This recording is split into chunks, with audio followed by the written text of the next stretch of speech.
네, 오늘 봉독한 누가복음 1장 26절부터 38절의 본문으로 은혜를 더욱 은혜되게 하려며 이라는 제목의 하나님 말씀을 증거합니다. 우리 지난주에 예수님의 족보에 대한 이야기를 함께 나누었습니다. 아브라함과 다윗의 자손으로 이 땅에 오신 예수님. 그 이스라엘의 척박한 그들의 역사적 상황 가운데서 그것을 뚫고서 이 땅에 오신 예수님. 불가능을 가능케 하는 하나님의 은혜의 역사가 그 안에 있었다라고 하는 것을 저희들이 함께 보았습니다. 하나님 은혜가 얼마나 귀한 것인가. 하나님 은혜가 얼마나 귀한가. 그런데 하나님 은혜를 이렇게 받았음에도 불구하고 그 은혜를 모른다면 그건 정말 불행한 사람이죠. 1만 개의 은혜를 받았다 하더라도 그 은혜를 깨닫지를 못하면 그 사람은 평생 행복하게 살기는 참 어려운 겁니다. 그러니까 은혜를 알아야 되는 거예요. 저는 이것을 은혜됨이라고 표현하고 싶습니다. 은혜와 은혜됨은 다른 겁니다. 은혜는 지금도 내 곁에 다가와 있고 하나님의 손길 가운데 지금도 내게 함께하고 있습니다. 그런데 그것을 내가 하나님의 은혜로 느끼느냐라고 하는 그 은혜됨, 이것이 저는 우리에게 더 필요한 것 같아요. 그래서 은혜를 은혜로 아는 자가 비로소 진짜 은혜 될 줄로 믿습니다. 제가 언젠가 한번 말씀드렸죠. 돌아가신 저의 할아버님의 성함이 만복시세요. 만복시. 1만 만자 복복자를 써가지고서 만복시세요. 뭐라고요, 이름이? 만복이. 네. 걸어다니면서 만복이 세는 그 만복이 말고요. 네. 원래 이분이 다른 이름을 갖고 계시다가 아마도 제 짐작컨대 하나님에 대한 믿음을 가지면서 내가 하나님께 10,000가지 은혜를 받았구나. 10,000가지 복을 받았구나. 라고 하면서 이름을 만복으로 바꾸신 것이 아닌가. 제 나름대로는 그렇게 추측을 합니다. 가끔 그 얘기를 하면은 그 얘기 들으면서 웃으시는 분들이 많아요. 이름이 만복이야? 하지만 그 안에 들어있는 태도가 어떻습니까? 내가 10,000가지 은혜를 받았다. 주 은혜가 내게 족하다. 그 믿음의 고백이 저는 저에게 참 귀하게 다가옵니다. 우리 지난주부터 대림절 섬김 사역을 시작을 했죠. 오늘 이 앞에 나와 있는 한 선물을 제가 바라보면서 참 마음이 흐뭇하고 기쁩니다. 제일 먼저 1착으로 도착한 것도 기쁘지만 한 주간 자기가 섬길 그 대상을 생각하고 기도하고 그러면서 준비한 선물이라고 생각하니까 참 고마운 거예요. 만약에 내가 누구한테 선물을 준다고 해봅시다. 그 선물을 받는 사람이 그거를 뇌물로 여기면 그 선물은 영락없이 뇌물이 되는 겁니다. 만약에 상대방이 나한테 주는 선물을 나의 수고에 대한 당연한 대가로 여긴다면 나는 받을 걸 받는 거야 라고 생각할 수밖에 없습니다. 도리어 나는 좀 더 큰 거를 기대했는데 작은 것이 오면은 섭섭할 수도 있습니다. 이게 요거밖에 안 주나? 이런 생각들이 들 수도 있겠죠. 하지만 나는 아무리 생각해도 한 것도 없고 받을 자격도 없는데 그리고 갚을 능력도 없는데 이걸 나한테 주다니라고 생각하면서 그 받은 것을 바라본다면 이거야말로 은혜 아니고 설명될 수가 없는 거예요. 은혜라는 게 그런 거예요. 그러니까 어제 사무실에 교역자실에 제가 쓰는 책상 위에 과일 바구니 하나가 놓여져 있어요. 제 거겠거니 하고서 들고 왔습니다만 전달해 받았습니다. 뇌물은 아니에요. 왜? 뇌물은 뇌물 주는 자의 이름이 있어야 되는데 뇌물이 아닙니다. 제가 그걸 보면서 이거 내가 수고한 것에 대한 내 대가겠구나 생각할 수도 없습니다. 기대한 것도 아닌데 뜻밖의 것입니다. 뭡니까? 나는 이거 아무것도 한 일이 없는데 받을 자격도 없는데 누군지 몰라서 내가 그분에게 갚을 방법도 없는데 내가 이런 것을 받는구나. 은혜입니다. 선물입니다. 여러분 은혜라고 하는 뜻이 그거라고 제가 말씀을 드렸죠. 한번 따라할까요? 한 일도 없고 받을 자격도 없고 갚을 능력도 없는데 후히 주시는 하나님의 사랑. 이게 뭐라고요? 은혜예요. 은혜. 이게 은혜예요. 나는 하는 것이 아무것도 없어요. 받을 자격도 없어요. 갚을 능력도 없어요. 그런데도 불구하고 후히 넉넉히 주시는 하나님의 분에 넘치는 사랑, 지금 우리가 그 은혜를 받고 누리며 살고 있음을 여러분 믿으시기를 바랍니다. 이렇게 우리는 받은 바 은혜 중요해요. 하지만 그것보다 더 중요한 게 뭐라고요? 그것을 은혜로 여기는 거예요. 은혜로서 내가 받아들이는 거예요. 그럴 때 나라고 하는 존재가 나한테 이런 은혜가 주어지다니 하면서 감사할 수 있게 되는 것이죠. 저는 이것을 가리켜서 깨닫는 은혜라고 말하고 싶습니다. 알아차리는 은혜라고 표현을 하고 싶어요. 수십만 가지의 복을 받으면 뭐합니까? 자기가 하나님으로부터 복받은 줄 깨닫지 못한다면 감사가 아니라 불평할 수밖에 없겠죠. 자, 받은 은혜보다 더 중요한 건 깨닫는 은혜인 줄로 여러분 믿습니다. 그래야만 은혜를 더욱더 은혜되게 할 수 있는 거예요. 그 은혜를 더욱 은혜되게 한다는 말을 우리 교회에서 자주 쓰는 말로 하면 무슨 말이냐면 은혜 충만이라고 표현할 수 있습니다. 은혜 충만한 삶이라고 하는 것이 받은 바 은혜를 진짜 하나님의 은혜로서 여기고 누리면서 사는 거죠. 우리 예수 그리스도의 오심을 기다리는 이 대림절에 우리 모두가 하나님 내게 베푸신 그 은혜를 바로 알기를 원합니다. 또한 그것에 대해서 감사할 수 있기를 원합니다. 그리고 그 은혜를 이웃들과 함께 나누며 섬길 수 있는 그런 은혜에 충만한 계절 되기를 주님의 이름으로 축복합니다. 자, 우리 서로에게 이렇게 한번 인사합시다. 오늘도 은혜 되시기 바랍니다. 조금 더 크게 인사할까요? 은혜를 더욱 은혜되게 합시다. 아멘. 네. 자, 오늘 우리 본문으로 가보십시다.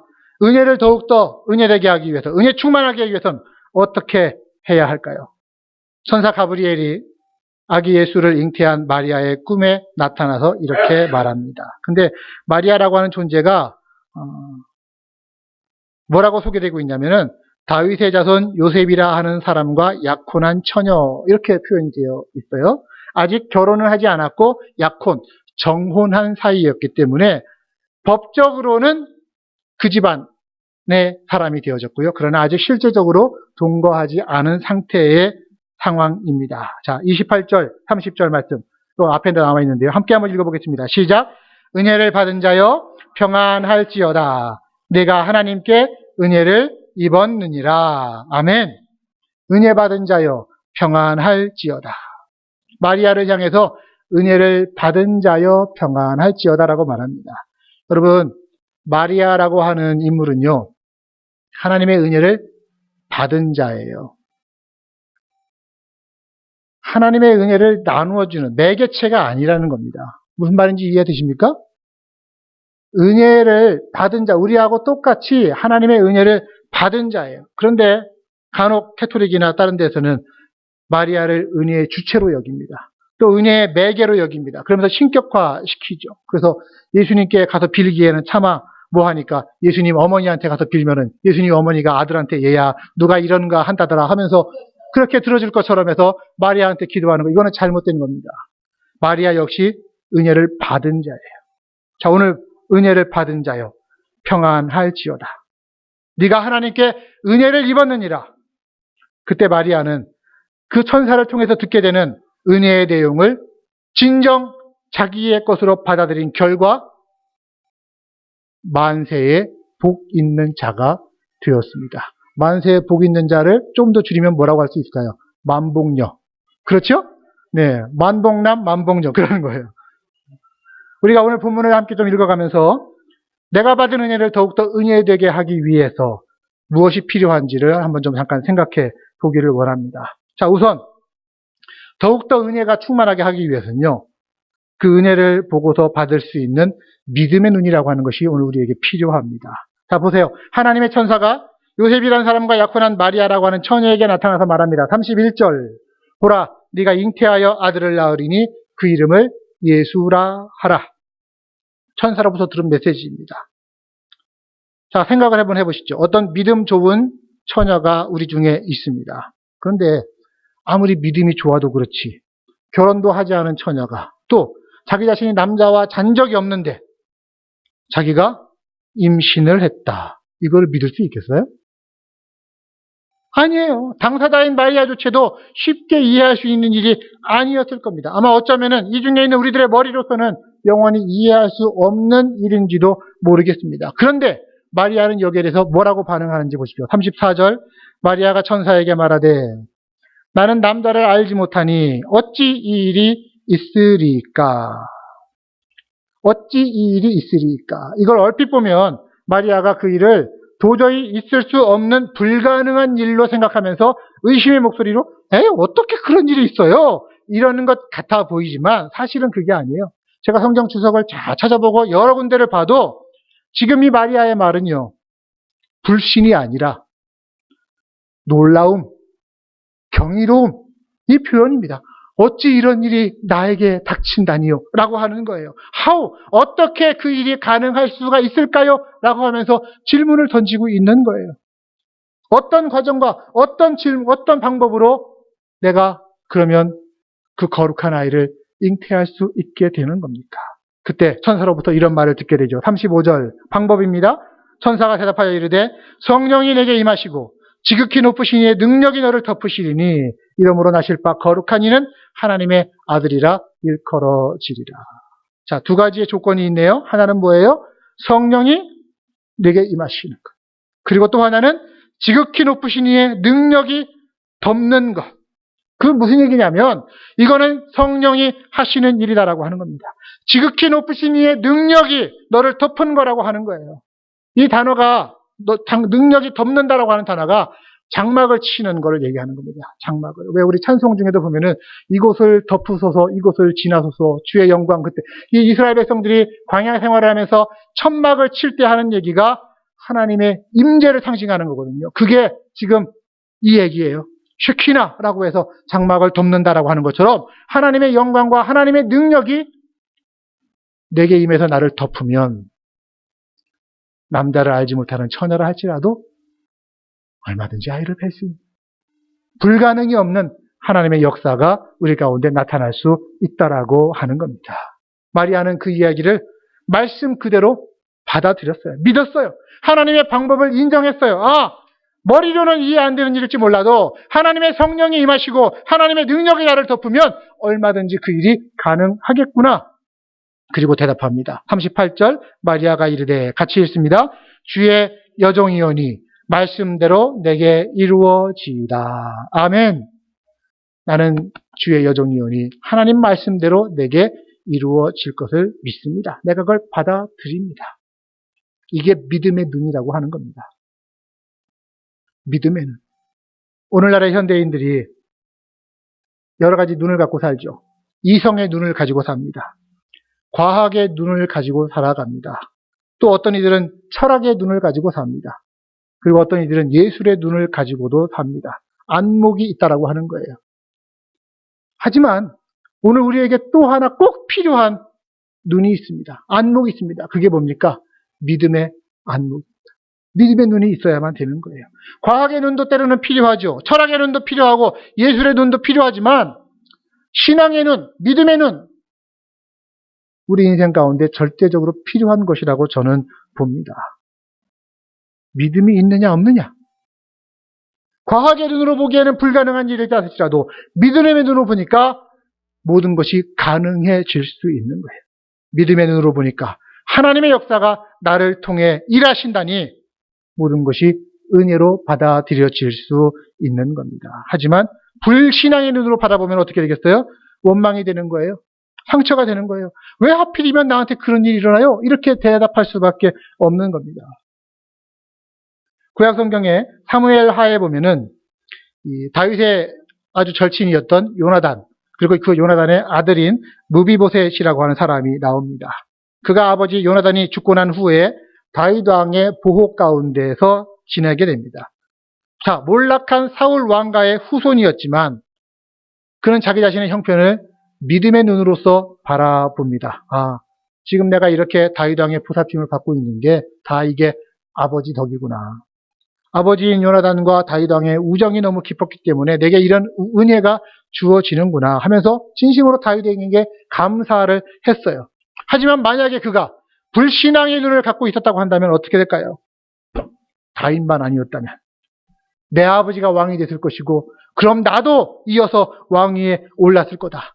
내가 장애인 된 것도 우리 아버지와 우리 할아버지가 죽게 된 것도 사실은 다윗 때문이다.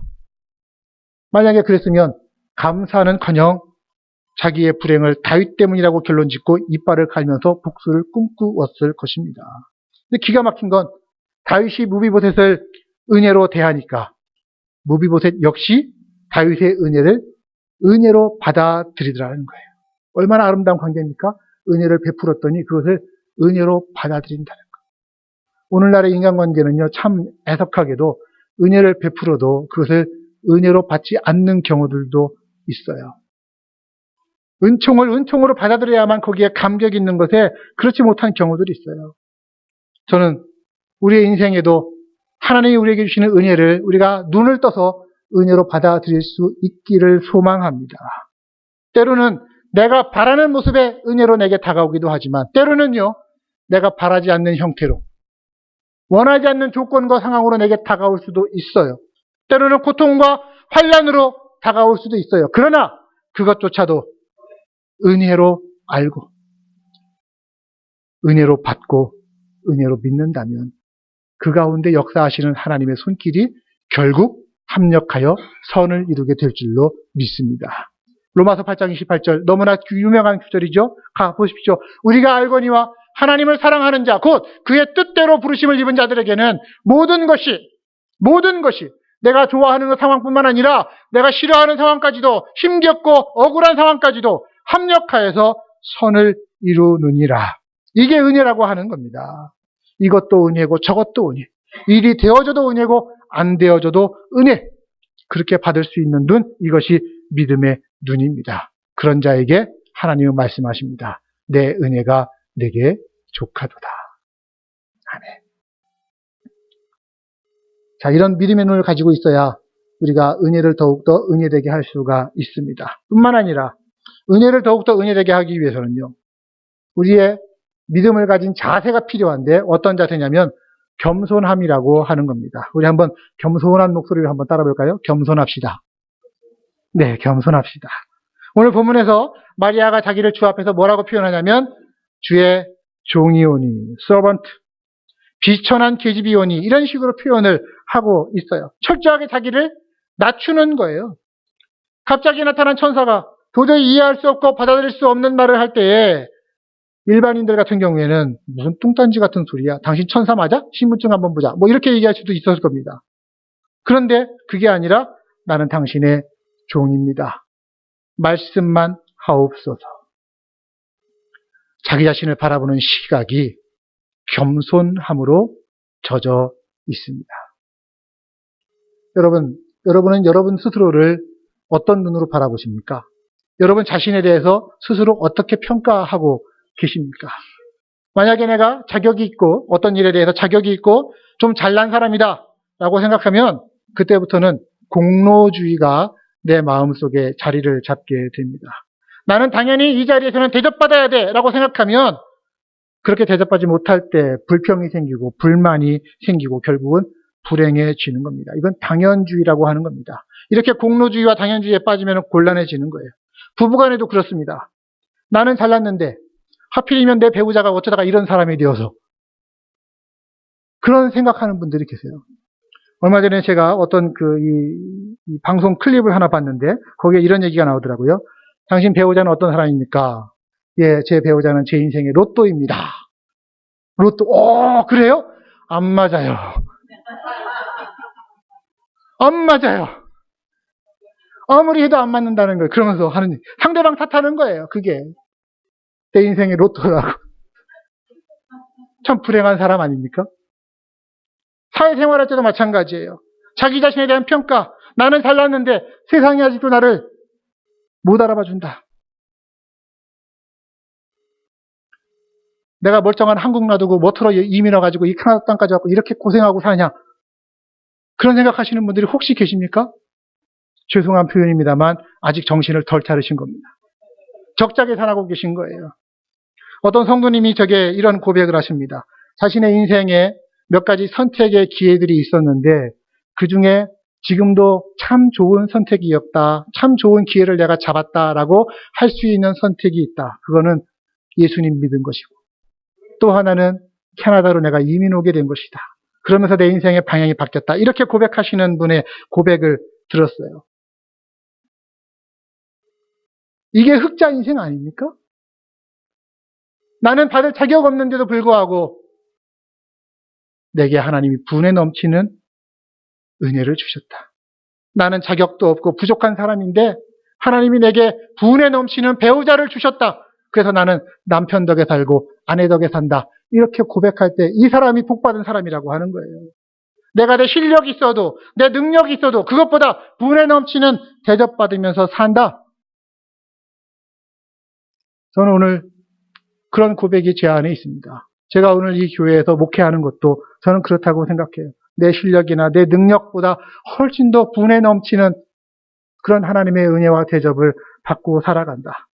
그래서 저도 제 인생에 잘 선택한 것 몇 가지를 고를 수 있는데 그 중에 하나가 바로 이거 피터보로에 와서 목회하는 것이라고 저는 고백할 수 있습니다. 아멘? 나멜이라고 별로 아멘 안 하시는 것 같아요. 사실은 그때 제가 미국의 어느 교회에 부목사로 사역하러 가려고 준비하고 있었거든요. 그 방향이 돌이켜 왔어요. 이미 10여 년이 지난 일이지만 지금 생각해봐도 그때 그 선택이 참 잘한 선택이었다. 하나님이 내게 은혜를 베푸셨구나라고 생각하게 되어집니다. 여러분, 우리 계산 좀 똑바로 하고 살자고요. 내 덕에 사는 게 아니라 우리는 하나님 덕에 살고, 아멘? 내 이웃들 덕에 살고, 그리고 내 배우자 덕에 사는 겁니다. 배우자 덕에 산다고 할 때 아멘 큰게 하셔야 될 텐데요. 자, 사도 바울이라고 하는 사람이 그런 사람이었어요. 세상적으로 볼 때 참 자랑할 것이 많았던 사람 중에 한 명이 사도 바울 아닙니까? 출신 배경도 좋고요. 신분도 좋고요. 배운 건 얼마나 많고요. 열정은 얼마나 뛰어났던 사람입니까? 그런 그가 자기 딴에 하나님에 대한 열정을 가지고 그게 하나님 앞에 잘하는 것인 줄 알고 예수 믿는 자들을 핍박하면서 다녔습니다. 그때는 그랬어요. 물론 지금도 그렇습니다. 여러분, 우리 좀 확실하게 합시다. 하나님만 믿는 거 하고요. 예수 그리스도를 하나님의 아들로 또 구주로서 믿는 거는 이건 좀 다른 믿음입니다. 세상 사람들 중에도요. 하나님 계신 거, 하나님 무서운 거 알고 믿는 사람들 있습니다. 특히 유대교 같은 경우 하나님에 대한 신앙 아주 특출납니다. 그런데 우리 기독교의 믿음은요. 유대교의 믿음하고는 다른 거예요. 기독교의 믿음이 뭡니까? 2000여 년 전에 이 땅에 오신 예수께서 하나님의 아들이시라고 하는 거. 이걸 믿는 거예요. 하나님의 사랑의 표현으로서 이 땅에 오셨고 그가 우리가 죽어야 할 죄값을 대신 십자가에서 지고서 죽으셨다라고 하는 그 사실을 믿는 겁니다. 이게 우리의 믿음의 고백인 거예요. 이게 기독교 신앙인 겁니다. 여러분 우리가 확증할 수 있기를 바랍니다. 내 신앙은 물론 우리가 하나님 믿죠. 천지의 창조주신 하나님 믿죠. 그러나 예수 그리스도가 나의 구세주이신 것을 믿는 신앙으로 확증되어야 할 줄로 믿습니다. 어떤 유대교 신자가 하나님 앞에 와서 눈물을 흘리면서 이렇게 얘기하더래요. 하나님 안타까워요. 왜 그러냐 그랬더니 제 아들이요. 유대교에서 기독교로 개종했어요. 하나님이 뭐라고 대답했는지 아세요? 예, 내 아들도 그랬단다. 그러시더래요. 하나님의 아들인 예수 그리스도께서도 유대교 하나님만 믿는 신앙이 아니라 예수 그리스도를 믿는 그 기독교 신앙의 창시자가 된 거 아닙니까? 사도 바울이 그랬던 사람이라는 거예요. 하나님에 대해서만 알고 있었어요. 그래서 골수 유대주의자였었던 사람입니다. 그래서 자기 딴에는 유대교에서 기독교를 갈라나온 그 창시자 예수를 핍박하기 위해서 목숨을 걸고 뛰어다녔습니다. 그러다가 하늘에서 들려오는 음성을 듣고 진정 그는 예수님을 만나게 됩니다. 인생이 그때부터 바뀌어버렸어요. 골수 유대주의자에서 어떤 인생으로? 골수 기독교 신앙인으로 바뀌어버렸습니다. 그리고 기독교 복음을 전파하는 복음의 사도가 되었습니다. 한때는 예수님 핍박하던 바울이 예수님 만나고 난 이후에 고백하는 자기 자신에 대한 고백이 뭔지 아십니까? 나는 죄인 중에 괴수로다. 나는 죄인 중에 대장이다. 그런 자기 자신의 신분과 상태에도 불구하고 하나님이 은혜 베풀어 주셨다는 것을 알게 된 것입니다. 그리고 그런 모든 것을 수용한 사람의 위대한 고백으로 우리에게 이러한 이야기를 남겨주죠. 고린도전서 15장 10절. 그러나 한번 같이 해볼까요? 내가 나 된 것은 하나님의 은혜로 된 것이니 내게 주신 그의 은혜가 헛되지 아니하여서 내가 모든 사도보다 더 많이 수고하였으나 내가 한 것이 아니요 오직 나와 함께 하신 하나님의 은혜로라. 아멘. 보세요. 은혜라고 하는 말이 계속해서 나와요. 입만 열면 은혜예요. 얼마나 겸손한 태도입니까? 내가 그래도 이만큼 학식이 있었으니까 이 정도 이루었지. 이게 아니라 하나님 은혜 덕분입니다 하면서 모든 영광을 하나님께 돌려드리고 있습니다. 마리아라고 하는 여인도 마찬가지입니다. 마리아라고 하는 여인이 이 하나님의 아들이 이 땅에 오는 것에 거룩한 이 사건에 쓰임받을 수 있었던 가장 중요한 이유는 그의 겸손함입니다. 주의 종이오니 주의 뜻대로 하시옵소서. 이런 자신을 낮추는 겸손함 속에서 하나님의 은혜를 접할 때에 나는 진정 받을 자격이 없는 사람이지만 하나님이 나에게 이런 은혜를 주셨구나 하면서 은혜를 진정 더욱 은혜되게 하는 은혜 충만의 삶으로 인도되어질 수 있을 줄로 믿습니다. 더 나아갑니다. 마지막으로 은혜를 더욱더 은혜되게 하기 위해서 우리에게 필요한 것이 있는데 그것은 헌신이라고 하는 겁니다. 자기 희생적인 헌신. 그것을 저는 이렇게 표현하고 싶어요. 은혜에 응답하는 내 삶의 실천이라고요. 천사가 전한 네가 하나님께 은혜를 받았다라고 하는 말에 대해서 마리아가 뭐라고 응답합니까? 38절 마리아가 이르되 주의 여종이오니 말씀대로 내게 이루어지이다. 아멘. 이 말은요 단순히 그러세요? 그렇게 하고 싶으세요? 그렇게 하고 싶으면 그냥 하세요. 이런 뜻이 아닙니다. 비장한 각오를 가지고 자기 운명을 하나님께 내어 맡기는 거예요. 자, 아직 결혼하기 전인데 임신했어요. 당시 시대로는 창녀 취급을 받습니다. 약혼하는 것이 깨어지는 것은 물론이고 율법에 의하면 돌에 맞아 죽을 수도 있었습니다. 그런데 마리아는 앞으로 제 운명이 어떻게 될까요? 이런 걸 묻지 않습니다. 뭐라고요? 다만 말씀대로 내게 이루어진다. 자기 운명을 받아들이는 겁니다. 기꺼이. 저는 그래서 우리가 은혜롭게 합시다. 우리 교회에서 은혜롭게 하시다. 라고 이런 얘기 자주 하잖아요. 그럴 때 그 은혜롭게 하는 말을 다시 다른 말로 바꾸면 이렇게 표현하고 싶어요. 기꺼이. 마리아의 자세는 정말로 기꺼이 자기에게 닥쳐진 상황을 받아들이고 있는 겁니다. 말씀 앞에 자기의 생명과 운명을 바치는 결단과 헌신의 자세로 기꺼이 은혜롭게 그 일을 감당했더니 결국 그 은혜가 더욱 은혜에 충만하게 되었다라고 하는 것이죠. 사랑하는 여러분, 한 생명이 예수 그리스도를 믿고 거듭난다라고 하는 것, 교회가 부흥되어진다라고 하는 것, 이것이 그냥 시간 지나면은 그냥 저절로 되어지는 것인 줄 아십니까? 그렇지 않습니다. 그냥 가만히 있어도 하나님 우리를 구원하시고 교회를 부흥시키시고 거저 얻어지는 그런 은혜를 값싼 은혜라고 하는데 우리가 받은 은혜는 그런 값싼 은혜가 아니에요. 거기에는요 엄청난 희생이 있었습니다. 세상과 인간을 사랑하셔서 자기의 독생자를 이 땅을 위해 희생하신 하나님의 사랑이 이 교회의 기초가 되어지고 있는 겁니다. 그리고 그 하나님의 사랑에 응답해서 자기 자신을 대속의 제물로 기꺼이 내어주신 예수 그리스도의 값비싼 희생이 있었기 때문에 오늘의 이 교회가 있고 오늘의 내가 있는 줄 믿으시기를 바랍니다.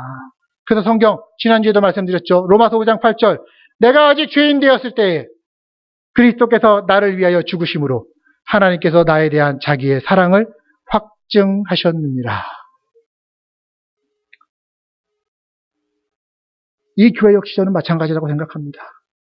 이 교회가 오늘 이때까지 오는 동안 수많은 이들의 헌신이 있었고 희생이 있었고 십자가 지는 것들이 있었기 때문에 오늘의 이 교회가 되어졌고 이 교회를 통해서 그래도 사람마다 필요한 자들이 구원함을 얻게 되어지는 것입니다. 자, 우리 오늘 이 은혜 앞에서 마리아가 선택한 자기 헌신의 희생의 각오와 다짐처럼 오늘 우리들도 이렇게 대답할 수 있기를 원합니다. 예, 말씀하십시오. 제가 감당하겠습니다.